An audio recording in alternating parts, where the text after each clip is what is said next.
trying to kind of sow narratives. In that case, in the Chinese case, their narratives were trying to, for example, undermine any suggestion that COVID was the product of a lab leak, or attacking U.S. law enforcement at the anniversary of George Floyd's death, for example.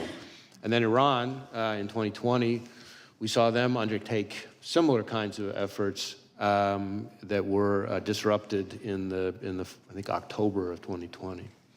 Thank you, and I yield back. Gentleman yields back. Gentleman from Virginia is recognized for 5 minutes. Director Wray, thank you for being here, and thank you for the information that you've provided today. I greatly appreciate it. This event that occurred, the attempted assassination of President Trump on July 13th in Butler, Pennsylvania, was a level 5 alarm alert to this country that that our elected officials, our leaders, the president, the former president, are not safe, and we need to reevaluate from the ground up exactly how we are to go about providing that protection.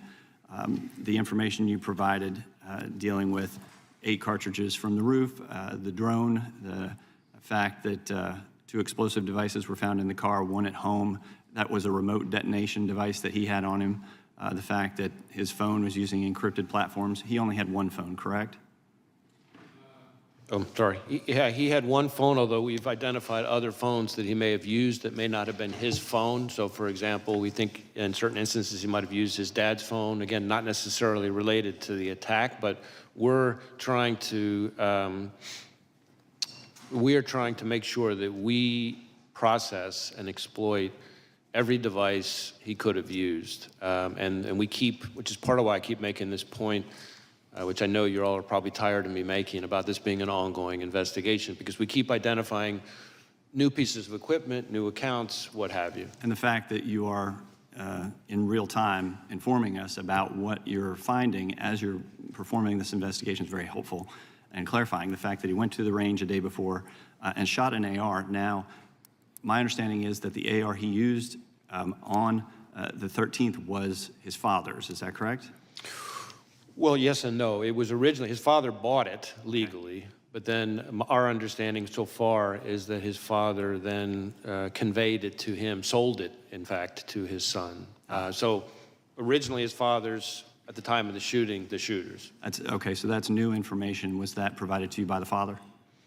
I think it was partly from that. I think we also saw some documentation to support it. Okay. Investigators also have said that the shooter posted, quote, "July 13th will be my premiere. Watch it as it unfolds," on an online gaming platform sometime before he tried to assassinate President Trump. Can you confirm that, and how much time elapsed between this posting and the attempt on July 13th? So I'm really glad you asked about that, because that is a situation where, again, in our effort to give real-time information, since we've provided that information, we have since learned that July 13th premiere, profile page on the gaming platform, it turns out it was not the shooter. Okay. That it was some other individual as part of some sick joke who, after the shooting, created a profile page pretending to be the shooter. Wow. And so, of course, that person is now admitted to it, and but anyway, my point being, among the other challenges that we as investigators have, you have people who create accounts in today's world, create accounts pretending to be somebody that they're, and it's not the actual person. Now the so shooter, that's troubling, obviously, and it makes our jobs even harder as investigators. Thank you for clarifying that. Did he have an online gaming account? We do believe he was a gamer, and that he had different kinds of gaming accounts. So that's part of why Any information gleaned from those? Not yet, but again, some of those legal process returns I'm still waiting on. Now, during the attempted assassination, Crooks was wearing a T-shirt from a popular YouTube channel. Have you been able to access his selection of YouTube videos that he's watched? I believe we have seen some of his search history, but I think we've got a ways to go on that. I know there's some manual work that we're doing on that. I think the most notable thing that we've found recently, which I don't think has been shared until today, is that on a laptop that the investigation ties to him, that on July 6th, it revealed a Google search, and his search, if it was him, again, it's a laptop tied to him. We obviously believe it's him, but we'll continue to investigate. What's But his the Google search was, How far away how was far away was Oswald from Kennedy? Right. And Horrifying. yes, absolutely. Can you clarify that that you have in your possession all of the video that was taken on that day at the scene? We've collected mountains of video.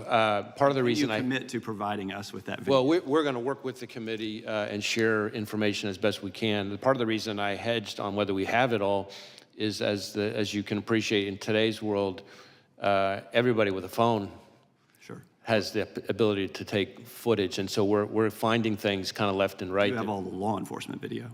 I believe we have all the law enforcement video, but we're still collecting evidence. Okay. And I hope you would provide that to us and to the American people. Thank you. I yield back. Gentleman yields back. Director, just to be clear, the photo and the message on the online gaming account, I think your testimony was to Mr. Kline that was somebody else posing as the shooter. Is that right? Correct. Somebody after the July fact. 13th Okay. created this That's important. profile, pretending to be the shooter, and sent us down a rabbit trail, which we've now tied off. That's important information. The gentlelady from Pennsylvania is recognized. I thank you, Mr. Chairman. Thank you, Director Wray, for being here. And I want to add my voice to the chorus of folks who are just devastated by the illness and passing of Sheila Jackson Lee. What a champion. What a role model. I always called her the hardest working member of Congress. She was everywhere on every issue. She'll be greatly missed. Director Wray, I thank you for what you said earlier, which is leaning in. This is such an extraordinary set of events. The attempted assassination of Donald Trump, the stealing of the life of a father, a firefighter, somebody who protected lives, Corey Comparator, serious injuries to 2 others. So I thank you because you are trying to give us what you can without jeopardizing the investigation, and I think that's very helpful. Did the shooter